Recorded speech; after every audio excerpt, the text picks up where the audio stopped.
ఈ వీడియోలో ప్రమేయాల వర్గీకరణలోని ముఖ్యమైన 2 రకాల గురించి నేర్చుకుందాం. నా వద్ద ఒక ప్రమేయము F ఉందనుకుందాము. అది ప్రదేశము లేదా డొమైన్ Xను వ్యాప్తి లేదా కోడొమైన్ Yకు అనుసంధానిస్తోంది. దీనిని ఈ విధంగా గీసి చూపిస్తాను. చూడండి. ఇది ప్రదేశం X మరియు ఇది వ్యాప్తి Y.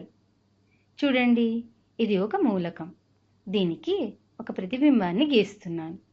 మూలకాన్ని ప్రతిబింబానికి F అనే ప్రమేయంతో అనుసంధానిస్తున్నాను. అయితే ప్రమేయ వర్గీకరణలో మొదట సంగ్రస్త ప్రమేయము అంటే సర్జెక్టివ్ లేదా ఆన్టూ ఫంక్షన్ గురించి నేర్చుకుందాము. దీన్ని ముందు నిర్వచించి అర్థం చేసుకుందాం. ప్రమేయం F X నుండి Y యొక్క వ్యాప్తి f of x Yకి సమానమైతే Fను సంగ్రస్త ప్రమేయం అంటారు. అంటే F సంగ్రస్త ప్రమేయము కావాలనన్నా Yలోని ప్రతి మూలకము కనీసం Xలోని ఒక మూలకానికైనా ప్రతిబింబం కావాలి. దీనినే ప్రతి Y అనే మూలకం వ్యాప్తి Yకి చెందిన దానికి కనీసం ఒక X అనే మూలకం ప్రదేశంలో అంటే Xలో ఉండి f of x equal to y అని రాయగలిగేలా ఉండాలి.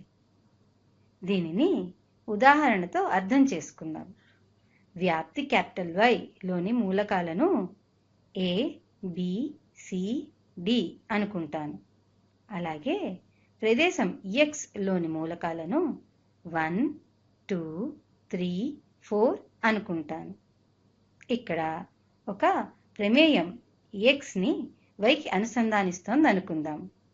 అయితే ఈ ప్రమేయము సంగ్రస్త ప్రమేయము అని ఎప్పుడు అనగలము? Yలోని అన్ని మూలకాలను Xలోని మూలకాలతో అనుసంధానించాలి. చూడండి, ఇలా గీస్తున్నాను. 1ని Aకి, 2ని Bకి, 3ని Cకి, ఇలా ఇక్కడ Xలో ఇంకొన్ని మూలకాలని కూడా రాస్తాను. 5. అయితే 4ని మరియు 5ని కూడా Dకి అనుసంధానిస్తున్నాను. అయితే ఇది సంగ్రస్త ప్రమేయమా కాదా అంటే ఇది సంగ్రస్త ప్రమేయమే, లేదా దీన్నే ఆన్టూ లేదా సర్జెక్టివ్ ఫంక్షన్ అని కూడా అంటారు. ఎందుకు? వ్యాప్తి Yలోని అన్ని మూలకాలు Xలోని మూలకాలకు అనుసంధానింపబడి ఉన్నాయి. ఇప్పుడు ఇంకొక ఉదాహరణను చూద్దాము. అది సంగ్రస్త ప్రమేయము ఎందుకు కాదో తెలుసుకుందాం. చూడండి, ఈ ఉదాహరణనే కొద్దిగా మారుస్తున్నాను. వ్యాప్తి Yలో ఇంకొక మూలకం Eని రాస్తున్నాను. అప్పుడు వ్యాప్తిలోని అన్ని మూలకాలు ప్రదేశంలోని ఏదో ఒక మూలకానికి ప్రతిబింబాలు కావు. ఈ అనుసంధానింపబడలేదు. కావున ఈ ప్రమేయము సంగ్రస్త ప్రమేయము కాదు. అంటే ప్రదేశంలోని ఒకటి కంటే ఎక్కువ మూలకాలను వ్యాప్తిలోని ఒకే మూలకానికి అనుసంధానింపవచ్చు, కానీ వ్యాప్తిలోని అన్ని మూలకాలు అనుసంధానింపబడి ఉండాలి. లేదా Yలోని ప్రతి మూలకం కనీసం Xలోని ఒక్క మూలకానికైనా అంటే ఒకటి కంటే ఎక్కువ మూలకాలకైనా ప్రతిబింబం కావచ్చు. అంటే F అనే ప్రమేయము సంగ్రస్త ప్రమేయము అంటే F యొక్క వ్యాప్తి అంటే f of x Yకి సమానం అవ్వాలి, లేదా X యొక్క ప్రతిబింబాలు వ్యాప్తి Yకి సమానం అవ్వాలి. మనకి తెలుసు కదా, ప్రమేయంలో అన్నిసార్లు వ్యాప్తి మరియు ప్రదేశం యొక్క ప్రతిబింబాలు సమానం కావు. వ్యాప్తిలోని కొన్ని మూలకాలు ప్రతిబింబాలు కాకుండా ఉండవచ్చు కదా. కానీ సంగ్రస్త ప్రమేయానికి ఇలా ఉండరాదు. సంగ్రస్త ప్రమేయంలో వ్యాప్తిలోని అన్ని మూలకాలు ప్రదేశంలోని కనీసం ఏదో ఒక మూలకానికైనా ప్రతిబింబం అవ్వాలి. ఇప్పుడు మనము ఏక లేదా అన్వేక ప్రమేయము అంటే ఇంజెక్టివ్ లేదా 1-to-1 ఫంక్షన్ గురించి తెలుసుకుందాం. మళ్ళీ ప్రదేశం మరియు వ్యాప్తిని గీస్తున్నాను.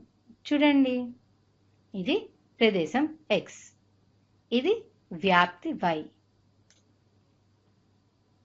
అయితే ఈ రెండింటిని అనుసంధానించే ప్రమేయము ఏక లేదా అన్వేక ప్రమేయము అంటే ఇంజెక్టివ్ ఫంక్షన్ అయితే xలోని విభిన్న మూలకాలకు విభిన్న ప్రతిబింబాలు yలో ఉండాలి. కానీ ఏదైనా y అనే మూలకం వ్యాప్తి క్యాపిటల్ Yకి చెందినది గనక తీసుకుంటే దానికి ఒకటే x అంటే ఒకటి కంటే ఎక్కువ ఉండరాదు. yకి x ఉండకపోయినా పర్వాలేదు మరియు f(x)y అని రాయగలిగేలా ఉంటే దానిని ఏక లేదా అన్వేక ప్రమేయం అంటాము. చూడండి, కొన్ని మూలకాలను ఈ ఉదాహరణలో గీస్తున్నాను. yలో ఒక మూలకం అనుసంధానింపబడకుండా ఉంది, కానీ మిగిలినవన్నీ ఒక్కొక్క మూలకానికే అనుసంధానింపబడ్డాయి. కావున ఇది అన్వేక ప్రమేయమే కానీ సంగ్రస్త ప్రమేయము కాదు. ఎందుకంటే వ్యాప్తిలో ఒక మూలకం అనుసంధానింపబడలేదు, కానీ ఇంకొన్ని మూలకాలను గీసి వాటిని అనుసంధానిస్తున్నాను. చూడండి, ఒకటి కంటే ఎక్కువ మూలకాలను ప్రదేశం నుండి వ్యాప్తిలోని ఒక మూలకానికి అనుసంధానిస్తున్నాను. అయితే ఇది ఇప్పుడు అన్వేక ప్రమేయము కాజాలదు. ఇప్పుడు ఇంకొక ఉదాహరణను చూద్దాము.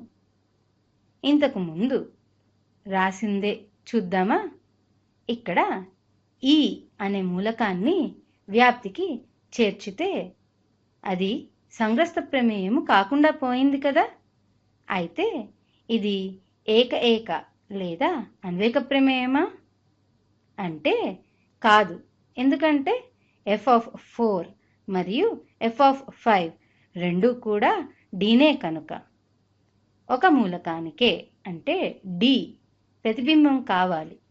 అప్పుడే అది అన్వేక ప్రమేయం అవుతుంది.